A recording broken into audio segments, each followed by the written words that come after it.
Everyone, here is a lesson about textile arts.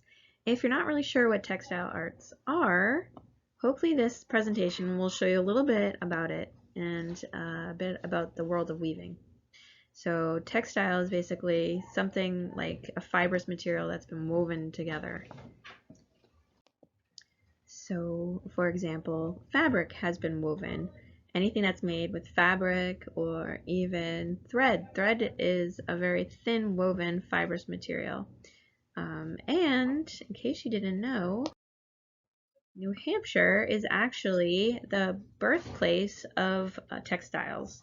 So in the early 1800s, Manchester, New Hampshire was beating every other country, every other state in this country. They were the capital in the world for creating textiles. So Manchester, New Hampshire has a really great museum, and in this picture here you'll see a woman at a loom, which is created by the vertically strung fibers, and then you weave it horizontally until you get a really nice piece of fabric. It's pretty cool. So the Navajos were actually doing this for quite some time, well before New Hampshire was even a state. If you guys aren't sure about the Navajos, they are an indigenous tribe on the southwest part of the United States, like over near Arizona and that region. And they come up with really great patterns. So you might hear of Navajo art, Navajo designs. It's very geometric. This is how they made their weavings and still do today.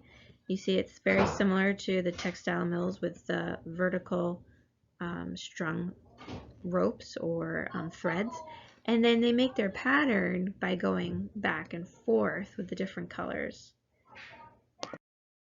And here's a finished Navajo design, and not only Navajos but other indigenous people have been weaving too.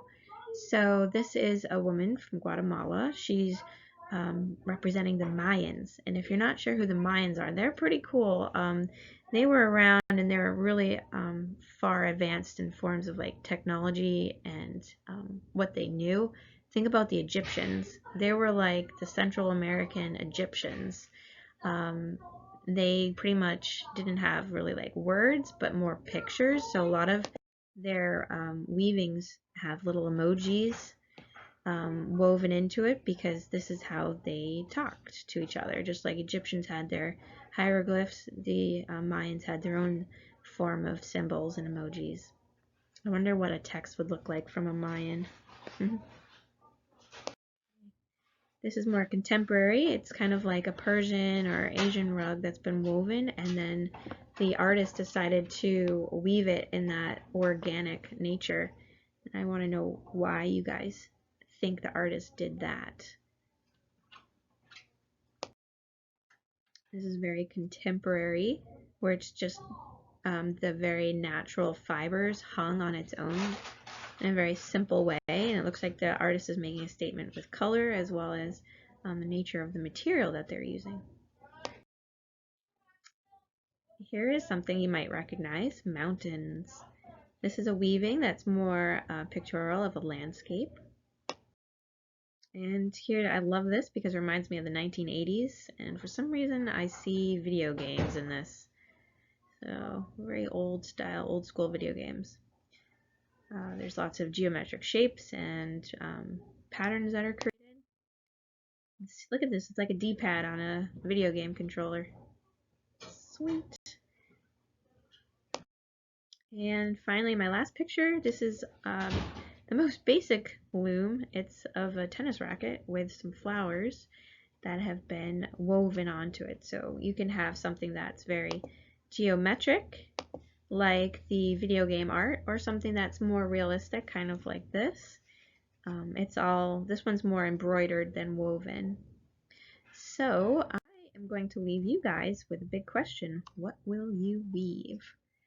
So your goal is to learn about the different fibrous materials, and your teacher, Miss Danielle, has some of those she'll give to you guys and have out.